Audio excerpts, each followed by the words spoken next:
नमस्कार, मी विशाखा. माझ्या चॅनलमध्ये तुमचे खूप खूप स्वागत आहे.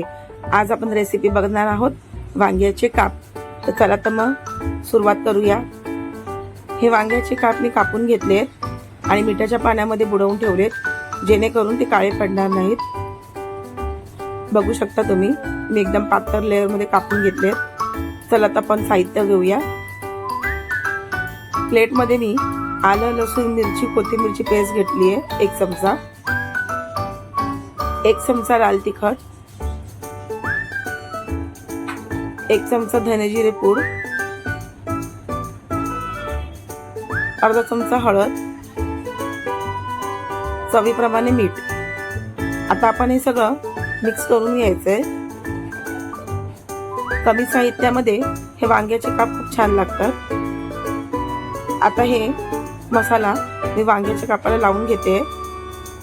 व्यवस्थितपणे दोन्ही बाजूने लावून घ्यायचंय. अशा प्रकारे मी सगळ्या कापांना हा मसाला लावून घेते.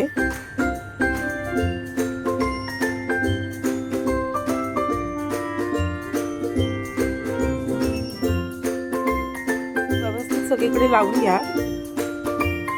झटपट होणारा पदार्थ आहे हा. तुम्ही घरी एकदा ट्राय करून बघा, खूप छान लागतो.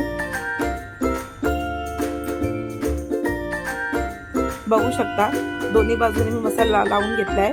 आता आपण ह्याला कोटिंग लावूया. इथे मी 1 वाटी बारीक रवा आणि अर्धी वाटी तांदळाचं पीठ घेतलंय. आपण ते एकत्र करून घेऊया.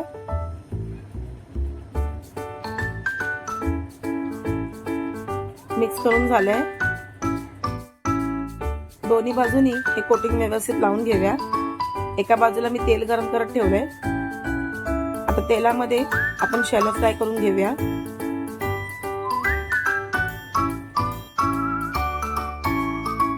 दोन्ही बाजूनी एकदम कुरकुरीत होईपर्यंत फ्राय करून घ्यायचे आहेत. बघू शकता एका बाजूने मस्त कुरकुरीत फ्राय झालेले आहेत. व्हिडिओ आवडल्यास लाईक, शेअर, सबस्क्राईब करा आणि कमेंट मध्ये नक्की कळवा की ही रेसिपी कशी झाली आहे. धन्यवाद.